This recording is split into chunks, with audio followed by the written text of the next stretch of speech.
Assalamu alaikum, my dear friends. How are you? My name is Abdul Khalik. Dear friends, every time we meet somebody, particularly for the first time,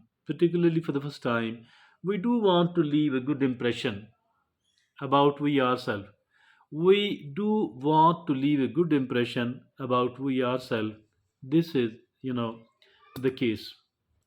Dear friends, indeed, it is a need, and it is something which is desired and required by everybody, and particularly those who are, if at all, we are meeting somebody who might become an important person or an interesting person for us. In that particular case, it becomes even more important and necessary that we are better able to leave a good first impression. And it is also said, whether right or wrong, there is another phrase as well, and this phrase is that first impression is a lost impression. Whether you agree with it or not, I think we don't need to go into that, but one thing is there, and this one thing is that we people want to leave a good first impression.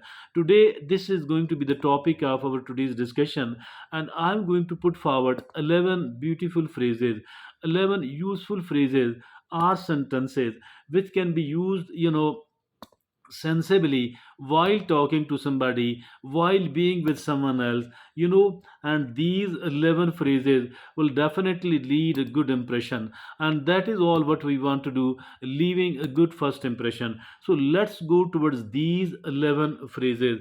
The first is, it's pleasure to meet you. It's a pleasure to meet you. It's a pleasure to meet you. Yes, indeed. But there should be a bit pleasure. There should be a bit pleasure while we are meeting somebody, and then we can say better that it's a pleasure to meet you. So the second is, how are you? So it's a very common, although the first one is not uncommon as well, but this is more common than any other sentence. This is more common than any other sentence, and while meeting with someone else, but we need to say this, how are you? How are you, dear? How are you, my friend? How are you, brother? So this way, it's also, if at all we word the we do add the word, how are you, dear? How are you, brother? How are you, my friend? So it will definitely leave a good impression. And the third is, how can I help? How can I be of help to you? How can I be of help to you? And how can I help? So that is also, there are 11 of these sentences and phrases. We need to use all of these sensibly, at the right place, at the right spot. So the fourth is, tell me more about yourself. Tell me more about yourself. With the curiosity and with a bit of interest in it. Tell me more about that, please. Yes, we can add, tell me more about that. Tell me more about yourself, please. Tell me more about yourself, please. And the next is, I understand what you mean. I understand what you mean. But if we are unable to understand, then obviously we shouldn't be seen saying anything like that at all. But if at all we have grasped something, then of course we can say that I understand what you mean. I understand what you mean. So the sixth is, I disagree, but I appreciate your point of view. I disagree, but I appreciate your point of view. Mean it's not necessary that we are agreeing with another person totally and absolutely. But if at all, even if at all we are not agreeing with somebody, it does not mean that we shouldn't be respecting that person or the point of view or the opinion of that particular person. So in that case, even if at all we are not agreeing with somebody, we need to say, I disagree, but I appreciate your point of view. So the seventh is, what do you think about this? What do you think? What do you think about this? That is also something.